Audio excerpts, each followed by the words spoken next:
सभी देवियों और सज्जनों का मेरे चैनल में स्वागत है। आज अपन व्यक्तिगत दुर्घटना बीमा योजना के बारे में चर्चा करेंगे, जिसमें ये पूर्व का आदेश है 18/4/2022 का। वर्तमान में कोई नया आदेश जारी नहीं हुआ है। अपन इस आदेश के बारे में थोड़ी चर्चा करते हुए कि इसमें क्या दे रखा है और ऑनलाइन एसएसओ पोर्टल पर देखेंगे कि कैसे सामूहिक दुर्घटना बीमा योजना है, उसमें कितना प्रीमियम कटेगा, कैसे कटेगा, ये ऑनलाइन पूरी प्रोसेस अपन देखेंगे। अतः मेरे साथ वीडियो में आप अंत तक बने रहें, मैं आपको पूरी प्रक्रिया समझाऊंगा। अगर इसमें अपन सामूहिक दुर्घटना बीमा यहाँ पर के अंतर्गत अगर बीमा धन देखें तो 5 लाख, 10 लाख, 20 लाख और 30 लाख तक का गवर्नमेंट ने इसमें प्रावधान किया है। और इसमें कार्मिक के वेतन से प्रीमियम कटौती और एक तरफ तालिका में दे रखा है राज्य सरकार द्वारा वहन की गई राशि की कटौती, कितनी राज्य सरकार वहन करेगी और कितनी कार्मिक के वेतन से प्रीमियम कटौती होगी। तो अगर अपन 5 लाख तक का बीमा धन का प्रीमियम लेते हैं यहाँ पर, तो अपने कार्मिक के वेतन से कटौती नहीं होगी, यानी निःशुल्क होगा, क्योंकि इसमें जितनी कटौती होगी वो पूरी की पूरी राज्य सरकार वहन करेगी, यानी 350 रुपये राज्य सरकार वहन कर देगी और आपको 5 लाख तक का बीमा धन यानी कवर मिलेगा यहाँ पर। जबकि और अगर आप 10 लाख का यहाँ पर कवर लेते हैं बीमा धन, तो आपके वेतन से 350 रुपये कटेंगे, जो कि पे मैनेजर के माध्यम से काटे जाएंगे और इसमें 350 रुपये राज्य सरकार वहन करेगी। यानी कुल मिला के टोटल जो इसका आपको प्रीमियम बनेगा वो 700 रुपये का बनेगा, जिस 700 रुपये में 350 रुपये तो कार्मिक वहन करेगा और 350 रुपये राज्य सरकार वहन करेगी। तब आपको 10 लाख बीमा धन का इसमें सामूहिक दुर्घटना बीमा में कवर मिलेगा, बीमा धन मिलेगा। उसी प्रकार अगर कार्मिक 20 लाख का बीमा धन लेता है तो 1050 की राशि कार्मिक के वेतन से कटेगी और 350 रुपये की राशि है वो सरकार इसमें वहन करेगी। अर्थात इसमें जो प्रीमियम है टोटल जो राज्य सरकार के वहन और कार्मिक के दोनों द्वारा जोड़ा जाता है, तो ये आपके 1400 रुपये का प्रीमियम होता है आपके 20 लाख बीमा धन के लिए, जिसमें से 350 रुपये है वो राज्य सरकार वहन करेगी और कार्मिक के पेमेंट से यहाँ से 350 रुपये काटे 1050 रुपये काटे जाएंगे। उसी प्रकार अगर कार्मिक 3 लाख का बीमा धन लेता है तो 1750 रुपये कार्मिक के लगते हैं, वेतन से काटे जाएंगे और 350 रुपये है वो इसमें राज्य सरकार वहन करेगी। अर्थात इन दोनों को जोड़ दिया जाए अगर कार्मिक और राज्य सरकार के वहन को, तो ये हो जाते हैं आपके 2100 रुपये।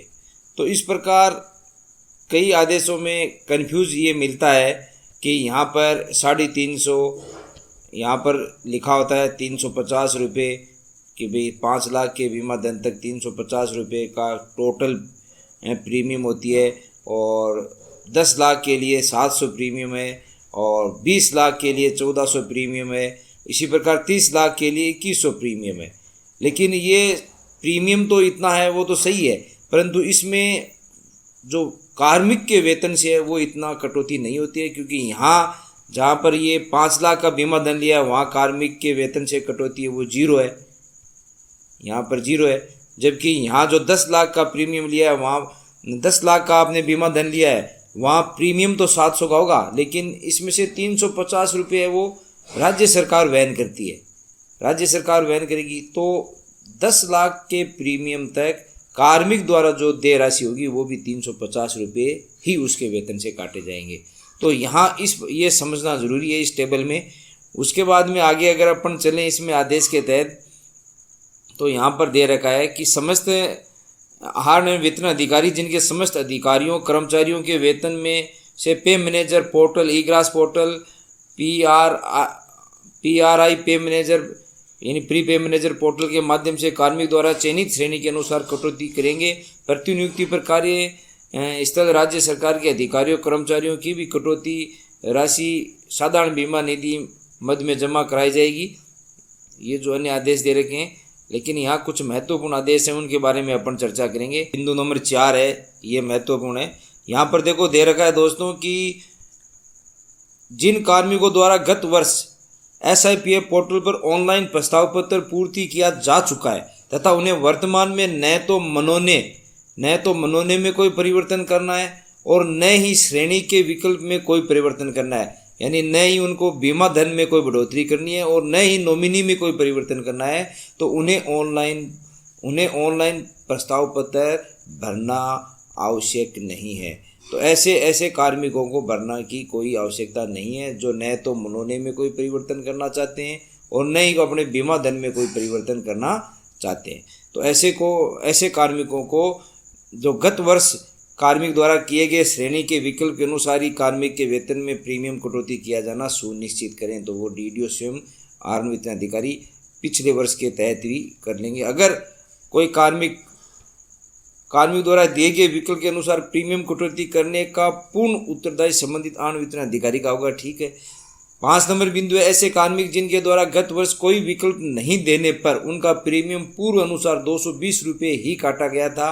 यदि वे कार्मिक इस बार भी कोई विकल्प नहीं देते हैं तो प्रीमियम कटौती आर्म वितरण अधिकारी द्वारा नहीं की जाएगी और उन्हें श्रेणी संख्या फर्स्ट के तहत यानी 5 लाख रुपए के बीमा धन का कवर उन्हें अपने आप मिल जाएगा। अगर वो किसी प्रकार का विकल्प नहीं देते हैं तो 5 लाख के बीमा धन का वो कवर होगा और 350 रुपये की जो उनकी राशि है प्रीमियम की, जो अपन ने इस टेबल में पढ़ा था, प्रीमियम कटौती 350 वो निःशुल्क है, अतः ये राज्य सरकार वहन करेगी। तो इन चीज़ों का थोड़ा सा ध्यान रखते हुए फिर अपन पोर्टल पे चलते हैं। तो पोर्टल पे जाने के बाद अगर देखा जाए तो SSO पोर्टल खोलते हैं अपन। SSO पोर्टल में सबसे पहले अपन यहाँ पर दोस्तों SIPF state insurance provident fund है, उसके न्यू लिखा हुआ है उस पर क्लिक करते हैं। अगर न्यू लिखा हुआ आपके नहीं आता है तो आप अदर एक्टिव ऐप पर जाके सर्च भी कर सकते हैं। तो इस पर क्लिक करते हैं। इस पर क्लिक करने के बाद आपके मोबाइल पे OTP आएगी। वो OTP आप यहाँ पर लिख कर और सबमिट OTP पे क्लिक करना है आपको दोस्तों। सबमिट OTP पे क्लिक करते ही आप SSO की मेन साइट पे पहुँच जाएंगे।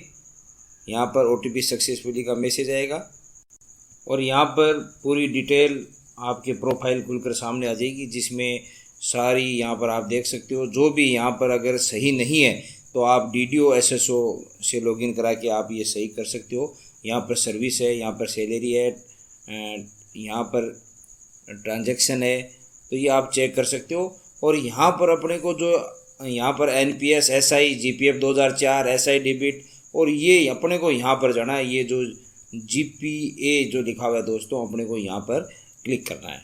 तो अपन यहाँ पर क्लिक करते हैं। क्लिक करने के बाद में GPA यहाँ पर प्रपोजल और डिपॉजिट 2 ऑप्शन दिखाई देते हैं। तो अपन को GPA प्रपोजल पे क्लिक करना है। यहाँ पर क्लिक करने जहाँ पर पुनः आपने पूरी डिटेल है आप देख सकते हैं, चेक कर सकते हैं। और यहाँ पर पॉलिसी पीरियड लिखा हुआ होगा 23-24 आ जाएगा और यहाँ पे GPA प्रीमियम लिखा हुआ आएगा। तो जैसे मैंने चुन रखा है पहले से ही कि employ contribution 0, government contribution 350, total premium 350, यानी मैंने जो प्रथम है वो इसमें जो सम एश्योर्ड 5 लाख रुपए है वो ही मैंने सेलेक्ट कर रखा है। आप इस पर क्लिक करके जो भी सिलेक्ट करना चाहते हो यहाँ पर आप सिलेक्ट कर सकते हो। तो यहाँ पर आप क्लिक करके ये सिलेक्ट इसमें से जो आप चाहे वो आप सिलेक्ट यहाँ पर कर सकते हो। और फिर तो इस प्रकार जैसे यहाँ पर क्लिक करेंगे तो ये सारा आ जाएगा कि आप सम एश्योर्ड 10,000 ले रहे हो या 20,000 का ले रहे हो या 30,000 का ले रहे हो। इसमें आप किसी भी एक को सिलेक्ट कर सकते हैं। अगर आप 10,000 का ये सम एश्योर्ड लेंगे यानी बीमा धन लेंगे तो आपके टोटल प्रीमियम है, जैसे यहाँ बता रखा है, टोटल प्रीमियम 700 रुपये आएगा, जिसमें से एम्प्लॉय का कंट्रीब्यूशन 350 रुपये होंगे और गवर्नमेंट का भी 350 रुपये होगा। उसी प्रकार अगर आप यहाँ पर सम एश्योर्ड 20 लाख का लोगे तो टोटल प्रीमियम आपके 1400 रुपये हैं, जिसमें से जो गवर्नमेंट प्रीमियम है वो 350 रुपये है, और आपके द्वारा एम्प्लॉय द्वारा जो कंट्रीब्यूशन है वो है 1050 रुपये का। तो इस प्रकार सभी श्रेणियों में जो गवर्नमेंट का कंट्रीब्यूशन है वो 350 रुपये है, और 350 रुपये से जितना ज़्यादा प्रीमियम शेष रहता है वो एम्प्लॉय स्वयं वहन करेगा। तो इस प्रकार आप इसमें से सिलेक्ट कर सकते हो, और सिलेक्ट करने के बाद में ये नीचे पूछ रहा है, फिर नीचे स्क्रॉल करते हैं, उसके बाद में आपके ये नीचे 350 जो प्रीमियम है, जो अपन ने जीपीए प्रीमियम सिलेक्ट कर लिया है, तो ये 350 आ गया। अगर आप ज़्यादा करोगे तो यहाँ ज़्यादा आ जाएगा। उसके बाद में ये यहाँ पूछता है कि are you currently suffering from disability of any organ. अगर इस पर आप क्लिक करोगे, क्लिक करने पर वो सारे खुल कर आ जाएंगी किस प्रकार की डिसेबिलिटी है। तो यहाँ पर जैसे हैंड से संबंधित है तो आप यहाँ पर क्लिक कर दो, या फुट से संबंधित है तो यहाँ पर आप टिक कर दो। अगर किसी में किसी प्रकार की डिसेबिलिटी नहीं है तो इसको आप क्लिक नहीं करें। और उसके बाद में आप नॉमिनी है, नॉमिनी डिटेल है, ये नॉमिनी डिटेल अगर आप अपडेट करना चाहते हो तो इसको भी आप कर सकते हो। यहाँ पर आप इस नॉमिनी डिटेल के यहाँ पर क्लिक करोगे तो ये नॉमिनी की डिटेल यहाँ पर ओपन हो जाएगी। देखते हैं अपन, तो ये पूछा जाएगा कि यहाँ पर अपडेट शेयर परसेंटेज, यहाँ आपको शेयर परसेंटेज अपडेट करनी है। 0 है, 0 से आप अगर 50-25 जो भी करना चाहते हो करके सेव करोगे तो यहाँ पर सेव हो जाएगा। इस प्रकार आप नॉमिनी डिटेल को भी आप इस प्रकार इसमें शेयर प्रतिशत बढ़ा सकते हो, और फिर इसका प्रिंट निकाल के आप अपने डीडीओ को दे दीजिए, ताकि वो डीडीओ भी पे मैनेजर से जितनी आपकी जो प्रीमियम राशि कटौती करनी है उतनी कटौती कर लें। ये कार्य 10 अप्रैल से पहले दोस्तों करना है।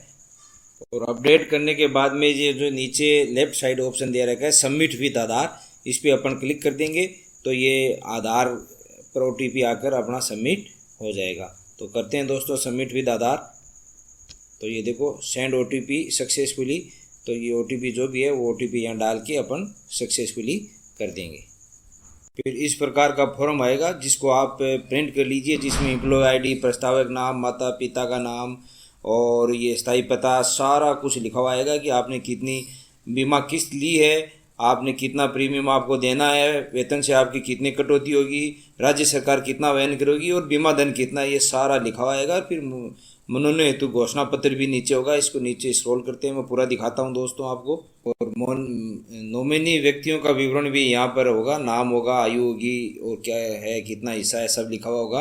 और फिर यहाँ पर आप चाहो तो क्लोज भी कर सकते हो, और अगर प्रिंट लेना है तो आपके ऊपर की साइड यहाँ पर प्रिंट का ऑप्शन भी होता है जिसपे आप प्रिंट ले लें। और यहाँ से अगर आप प्रिंट किसी प्रकार से नहीं भी ले पाएँ तो आप बाद में भी प्रिंट ले सकते हैं, मैं बता दूंगा कि आपको बाद में कहाँ से प्रिंट लेना है। फिर यहाँ GPA पे जाते हैं प्रिंट लेने के लिए, तो यहाँ पर क्लिक करते ही ये GPA प्रपोजल वापस खुलेगा। इस GPA प्रपोजल पे क्लिक करने के बाद में यहाँ आपसे पूछेगा you have already submitted application in this financial year 23-24, do you want to print, तो ओके करते ही वो वापस प्रिंट वाला लेटर आ जाएगा। तो इस प्रकार दोस्तों अपन ने कुछ नियमों के बारे में अध्ययन किया, और ऑनलाइन कैसे GPA फॉर्म आपको है वो ये भरना है, सामूहिक दुर्घटना फॉर्म, ये मैंने आपको पूरी प्रोसेस बताई। अगर वीडियो आपको पसंद आया तो लाइक और शेयर और सब्सक्राइब जरूर करें, और ताकि इस प्रकार की महत्वपूर्ण जानकारी आप तक तुरंत पहुंच सके। धन्यवाद, आपका प्रिय दोस्त महीप सिंह।